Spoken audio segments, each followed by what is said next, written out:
Germany is trying to end its dependence on Russian gas before supplies possibly run to a trickle this winter. German Chancellor Olaf Scholz is visiting Canada, which supplies little of its fossil fuels to Europe.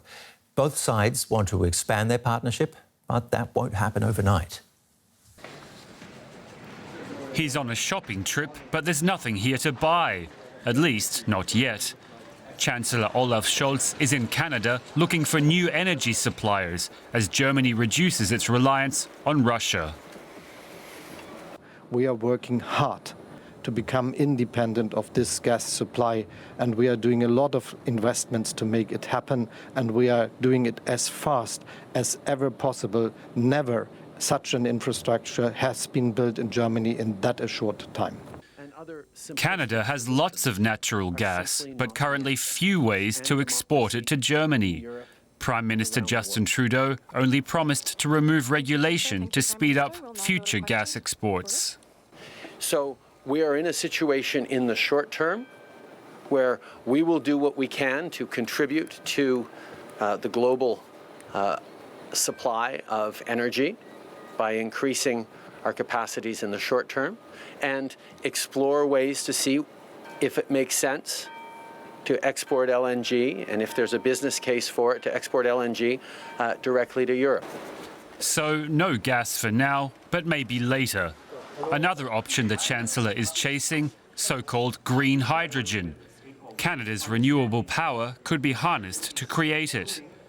The German leader's tour will continue with a visit to a remote town in Canada's far northeast, where green hydrogen technology development is underway.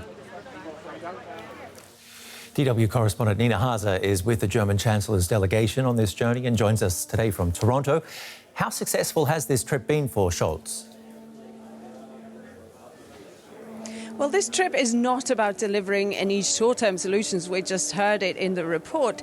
This is about intensifying something that's already quite strong, the economic and political partnership between Germany and Canada, who speak of each other as like-minded countries, democracies that have a lot in common. And actually a sign of that is the fact that the Canadian Prime Minister, Justin Trudeau, is accompanying Olaf Scholz on his 3-day trip wherever Olaf Scholz is going. So both leaders are definitely sending out that signal that they can't be divided. They may have slight differences here and there, but they intend to work even more closely together. But anyone who had been hoping perhaps that Canada would be part of the solution to get Germany through this harsh winter, they would be mistaken, because LNG gas supplies to Europe, that is something where Canada is saying we're a bit hesitant. We don't know how long you intend to keep importing natural gas. We know that you see it as a transition solution,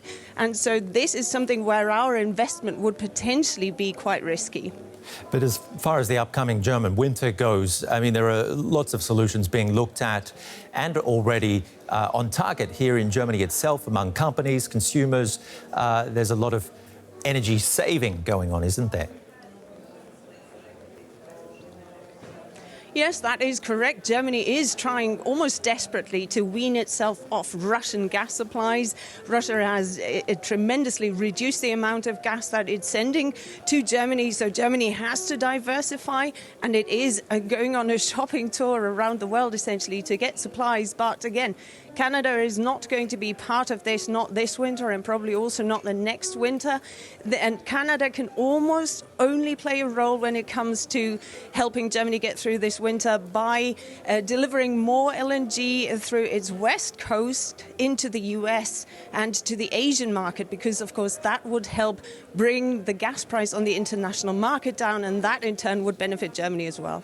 OK, so there are other international solutions that can be looked at as well. But what about green hydrogen as an energy source? I mean, that's something that doesn't really or isn't really yet possible for Germany, is it? Well, there are a couple of projects already happening in Germany, but of course, shipping hydrogen is a tremendous challenge. But both countries, Canada and Germany, have said that they do see hydrogen, and in particular green hydrogen, so produced with renewable energy, as the fuel of the future. And so this afternoon they'll be flying to Newfoundland, where they're going to sign a memorandum of understanding on hydrogen production. And there it says that the goal would be to use wind power in Canada to produce green hydrogen that could then be shipped to Germany. And the hope is that that could happen over the next 3 years, and that would be quite fast for such a new technology. Nina Haase there, travelling and following the German Chancellor as he goes on his energy shopping spree of Canada. Thank you.